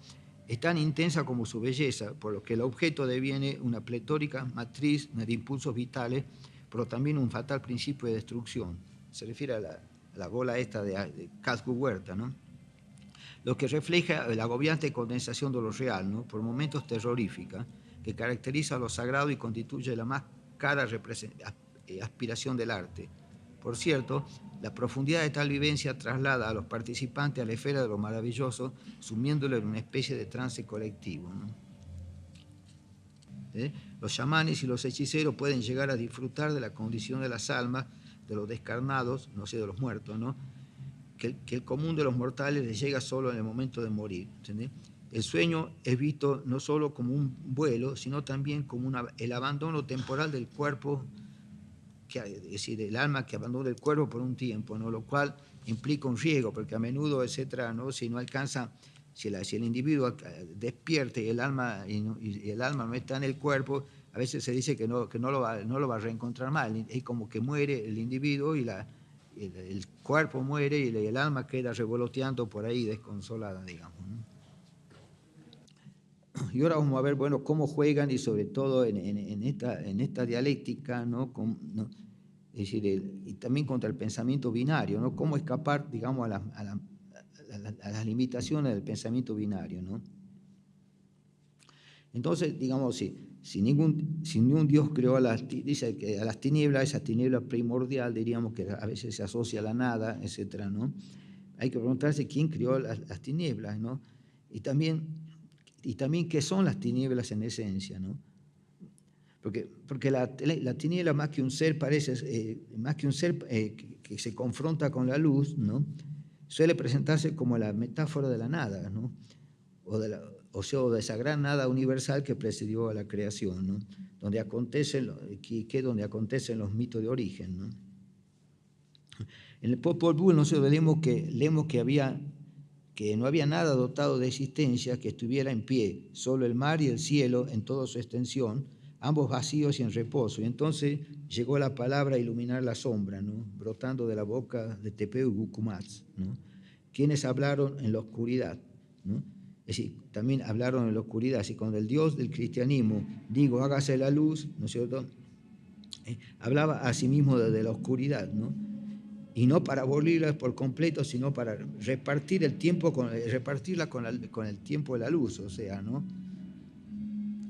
Nunca fue la idea de abolir diríamos, la oscuridad, pero sí de alguna manera de usarla dentro también de esa necesidad occidental de los opuestos, ¿no? De un pensamiento que continuamente, y eso ya lo señalaba también Montaigne, como Occidente siempre que quería entender el mundo a través digamos, de fórmulas bipolares, ¿entendés? Como hablar alto, bajo, arriba, ¿no? Todo eso, hablar de la luz, las tinieblas. Entonces, toda esta bipolaridad, de alguna manera, la convirtió también a las tinieblas en algo que ha sido a menudo designificado o significado de modo negativo, ¿no? Estamos... ¿no? Bueno, los libros antiguos también de la India decían que en un comienzo eran las tinieblas, ¿no? Pero que no las representaban con el color negro, ¿no? Como si la vemos nosotros, sino más bien era como algo semejante a un sueño, decían ellos, un sueño sin imágenes, carente de imágenes, ¿no? Porque justamente la llegada de la imagen, en cierta manera, ¿no? Expresará digamos, la ruptura de la noche primordial, ¿no? La llegada de la imagen, ¿no? Interesante esta visión, ¿no? Porque es como que no dice que Dios hizo tal cosa, sino que como que aparece la imagen, llega la imagen, ¿no? Saben que de algún modo el mundo es imagen, ¿no? Es decir, para Virgelia también él ve la tiniebla como esa tiniebla original, el primer símbolo del tiempo, ¿no? Y acaso su misma sustancia, según se desprendería del pensamiento indoeuropeo y de otros pueblos antiguos, ¿no? Eso explicaría por qué muchos es decir, esa idea de contar por noches, por días, etcétera, ¿no? de contar el tiempo, ¿no? Por lunas o por noches, ¿no? Y también por días, etcétera. Pero cuando hablamos de días, todo día incluye la noche, ¿entienden? Bueno, salvo quizá en el polo, en alguna época del año, que todo es noche, o todo es día. Entonces, también viene toda la idea de hablar de Pérez en Europa el tiempo, que el tiempo es negro, como algo irracional, que carece de piedad y dispuesto a arrasar con todo. De ahí toda esa imagen también que hizo Goya, ¿no? sobre Crono, el dios griego del tiempo, ¿no? que aparece como devorándose a sus hijos, ¿no? Y que también se replica en Roma, ¿no?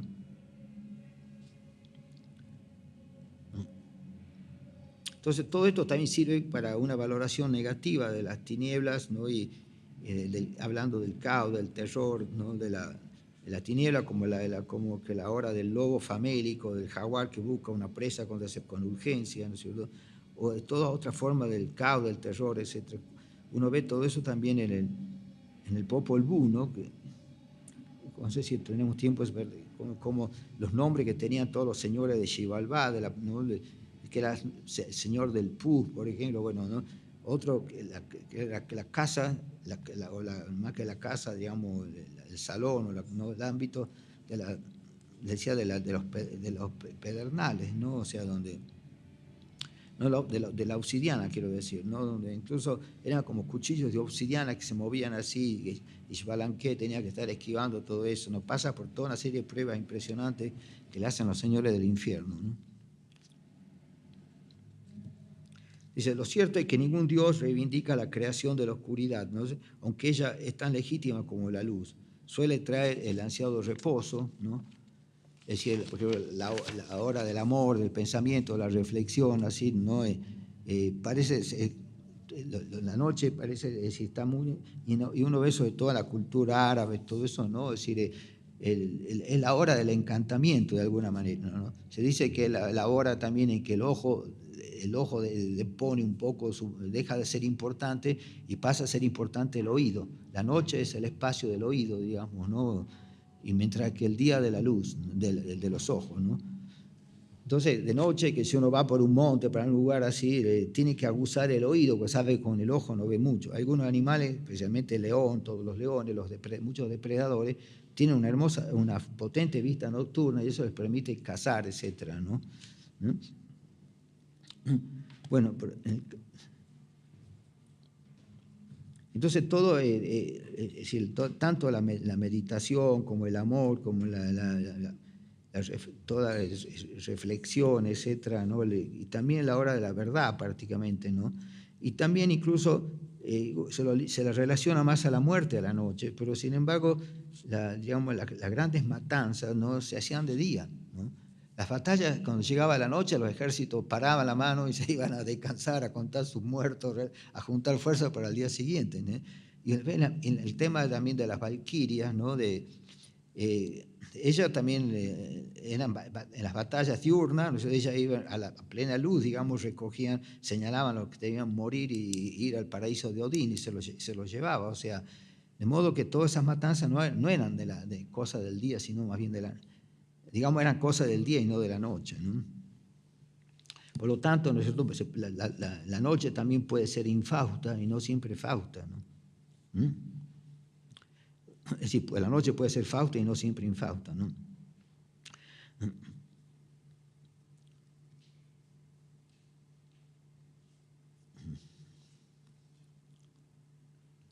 También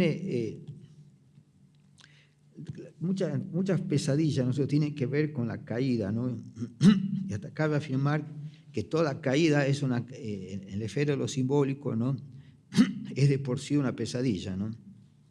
Y parece que la noche es el espacio también de las pesadillas, ¿no? Entonces la noche es de este modo rechazada por ser infausta, ¿no? Aunque la muerte suele preferir la luz, como dijimos, ¿no? Es decir,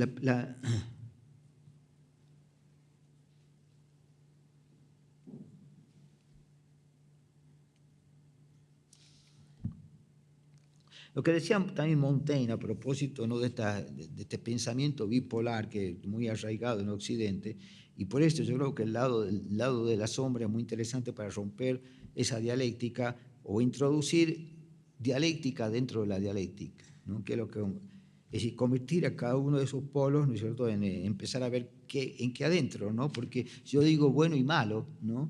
Hay Dios bueno y un Dios malo, pero si introducimos de pronto la dialéctica dentro del concepto de lo malo, ¿no? y del bien y el mal dentro de cada uno de los polos, vamos a ver que los dioses malos hacen cosas buenas a menudo y que los dioses buenos son crueles.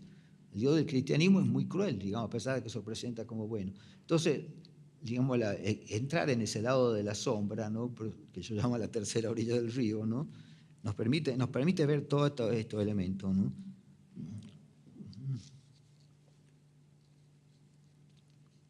Entonces, justamente, ¿no? Si abrimos cada uno de estos polos, ¿no es cierto? Introducimos la dialéctica dentro de ellos, ¿no? Es decir, vemos lo que ¿no?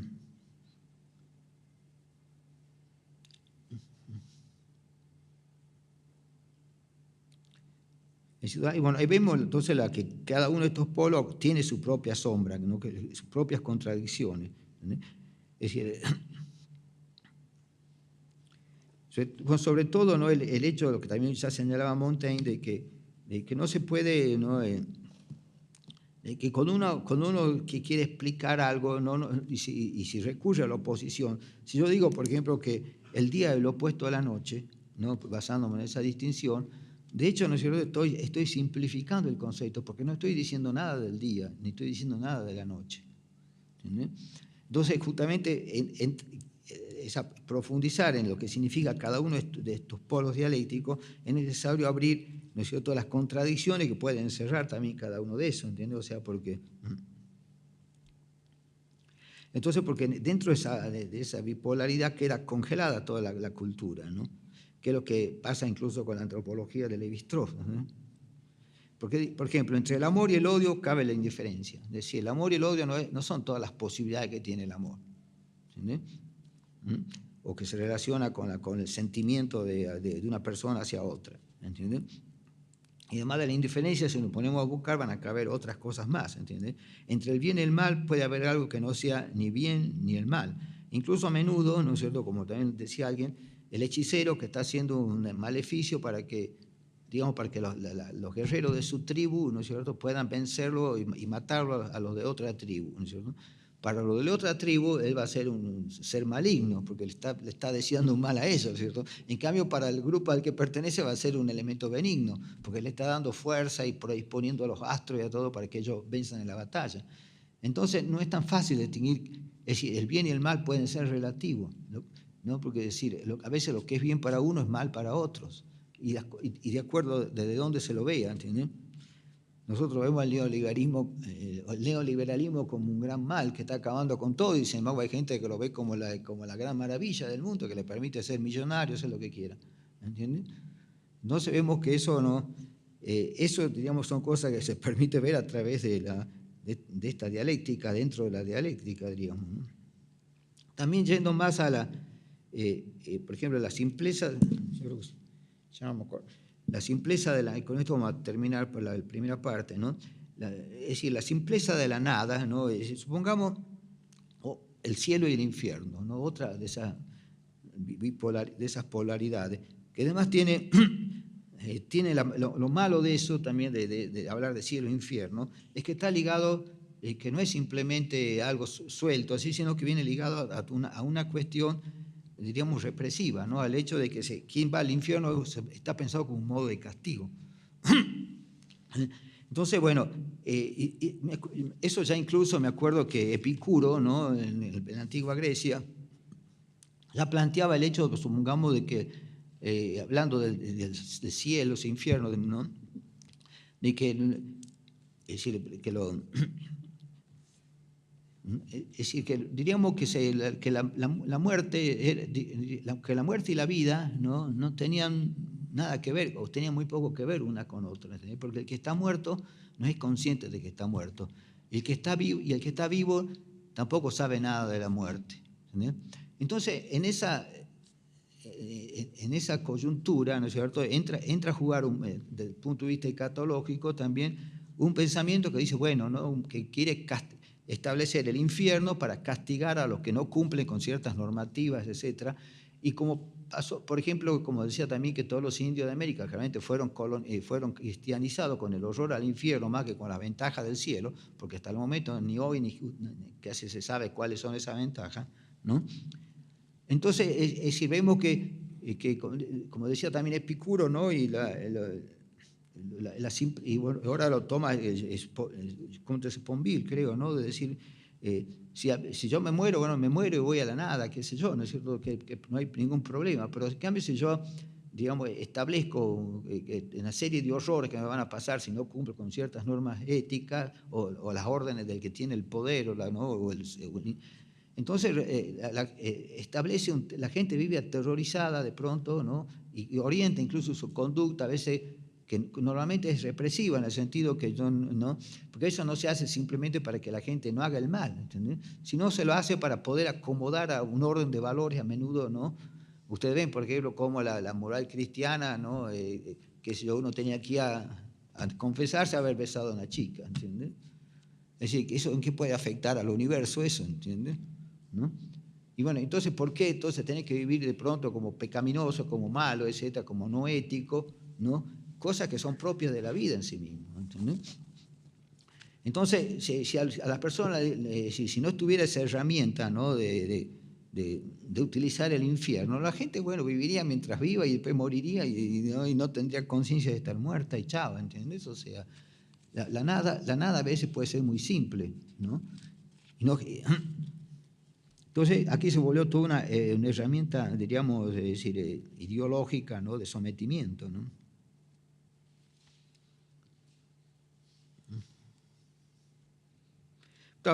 Claro que esto, diríamos, el tema de la muerte tiene su lado fuerte, ¿no?, que es la muerte del otro, ¿no? Es decir, ¿qué pasa cuando se muere un hijo, cuando se muere o un líder? Pues supongamos que alguien está luchando por una independencia, por algo, y pueden matar a una persona que es clave en toda esa lucha, ¿cierto? Y sobre todo más en relación a los cercanos. Tengo un hijo, bueno, ese hijo mío, a ese hijo le gustaba la literatura, por ejemplo, hacía tal cosa, bueno. Entonces, decía en este sentido, ¿no? No sé quién lo decía, a ver, pero de que, frente a eso, ¿no es cierto?, caben dos actitudes, ¿no? Una, digamos, una es la rebelión, ¿no es cierto?, y el otro es, digamos, la consolación, ¿no es cierto?, asumirlo, ¿no es cierto?, la resignación, ¿no? Entonces se plantea que la resignación, cuando a uno se le muere un hijo o alguien importante, todo el mundo te dice tenés que resignarte, inculcar la resignación como valor, ¿cierto?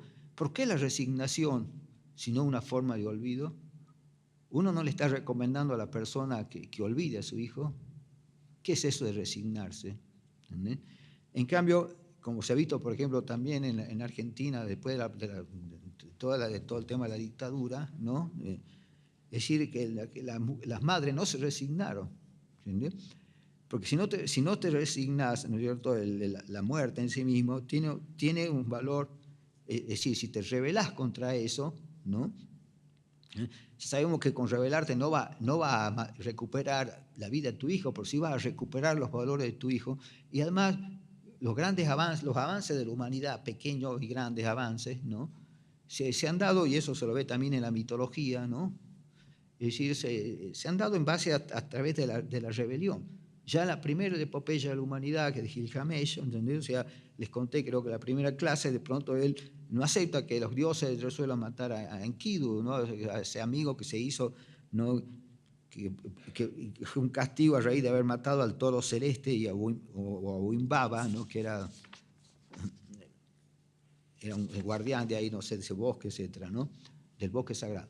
Entonces, él va y se revela, y toda la epopeya de Gilgamesh es el itinerario celestial y que hace Gilgamesh para oponerse, para rebelarse contra la idea de la muerte. Y por un azar, porque una serpiente le roba, él consigue el elemento para la inmortalidad y se lo roba una serpiente al final, ¿no?, en un descuido de una noche, no sé, y a partir de eso, bueno, queda establecida la muerte, ¿entendés? Entonces, esto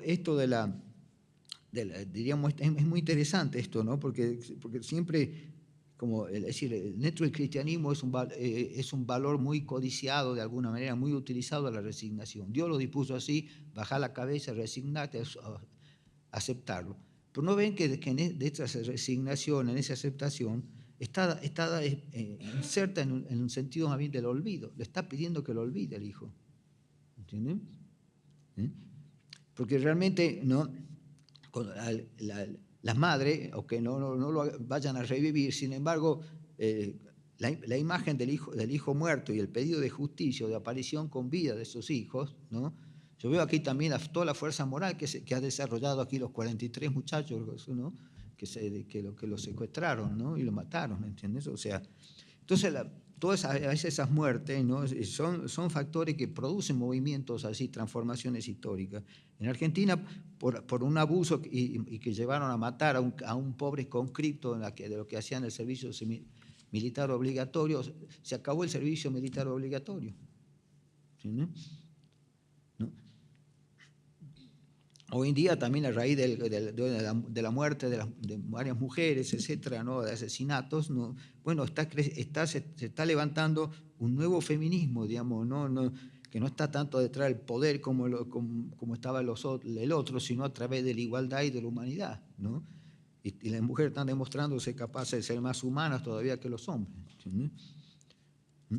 Entonces, ese es el aspecto, diríamos, ¿no? que yo veo, ¿no? Es decir, cómo se manipulan estas, ¿no? Estas bipolaridades, diríamos, ¿no? Y cómo siempre es necesario abrir, ¿no es cierto?, en cada una si uno toma esos polos, porque a veces son una primera referencia de navegación, diríamos, ¿no? En algún momento tienen que introducir la contradicción, es decir, abrir esa fruta, diríamos, y ver que tiene dos lados, ¿no? Hay un lado oscuro, ¿no? Y un lado claro. Y a menudo, ¿no es cierto?, es decir, eso puede servir también para descubrir cuestiones que se relacionan con el aura, por ejemplo, ¿no? Es decir, elementos que puedan poner en valor, etc. Yo abriendo la cosa de la fruta del mal, de pronto puedo encontrar elementos que son valiosos para el bien, o sea que son totalmente rescatables, ¿no? Bueno, ¿quieren hacer alguna pregunta? No sé, después el pequeño corte y después ya terminamos el curso.